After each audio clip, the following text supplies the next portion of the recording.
At the end of the 19th century, a small French company tried to solve a simple problem: how to sell more tires.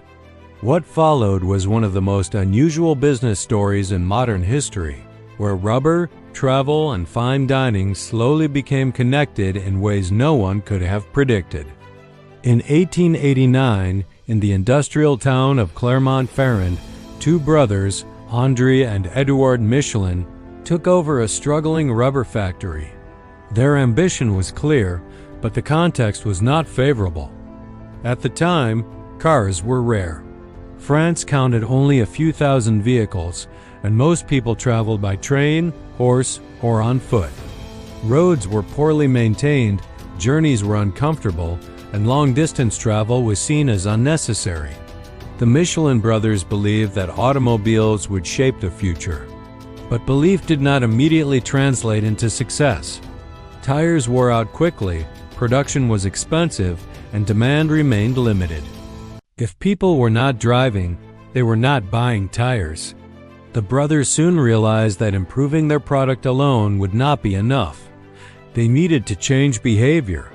The real challenge was not competition, it was inactivity. If people could be encouraged to travel more, tires would naturally wear out faster. More travel would mean more demand. The question was how to make travel appealing, accessible, and less intimidating at a time when driving was still a novelty. In 1900, the Michelin brothers made a decision that would define their legacy.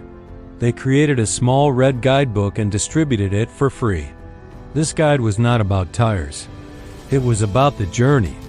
Inside, readers found maps, road conditions, mechanical tips, places to refuel, and locations where travelers could eat or sleep along the way. The idea was simple and quietly brilliant. By helping people travel with confidence, Michelin encouraged them to drive farther.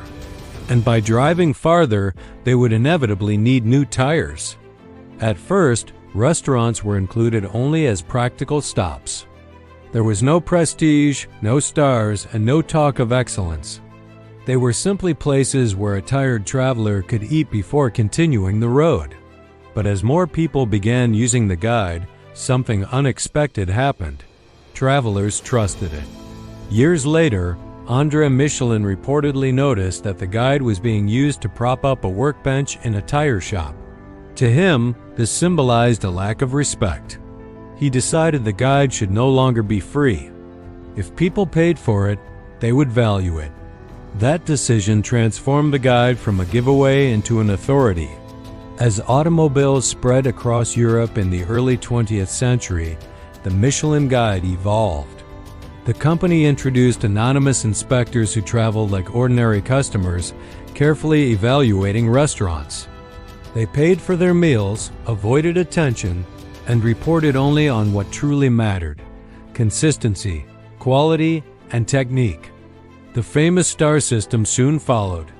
1 star meant a very good restaurant. 2 stars meant worth a detour. 3 stars meant worth a special journey. The language was deliberate. The stars were not just about food. They were about travel. Slowly, the guide began to influence behavior far beyond its original purpose. Chefs changed how they cooked. Restaurant owners redesigned their spaces. Careers were built, and sometimes destroyed, by a few lines printed in a small red book. Meanwhile, Michelin never stopped being a tire company. While the guide gained cultural importance, the company invested heavily in engineering, racing, innovation, and global manufacturing. The guide supported the core business quietly, encouraging exploration, mobility, and long-distance driving without ever feeling like advertising. What made the Michelin story unusual was restraint. The company never shouted. It educated. It helped people. It became useful before becoming influential. Over time, the Michelin Guide expanded beyond France. It entered new countries, new continents, and new food cultures. Despite criticism and controversy, it remained a symbol of discipline and high standards. The stars became a universal language understood by chefs and travelers alike. Yet at its heart, The guide always stayed true to its original logic. A 3-star restaurant was not simply excellent, it was worth the journey. The road mattered as much as the destination. The business lesson behind Michelin's success is subtle but powerful. The company did not focus only on selling a product. It focused on enabling a lifestyle. Instead of asking how to sell more tires, it asked why people were not traveling more. By solving that problem, Michelin built trust, influence, and long-term relevance. It created value far beyond its factory walls and became part of culture itself. Michelin did not grow by pushing harder. It grew by thinking wider. In the end, the company's greatest achievement may not be a tire or a star, but an idea. That when you help people move, explore, and discover, your business can travel further than you ever planned.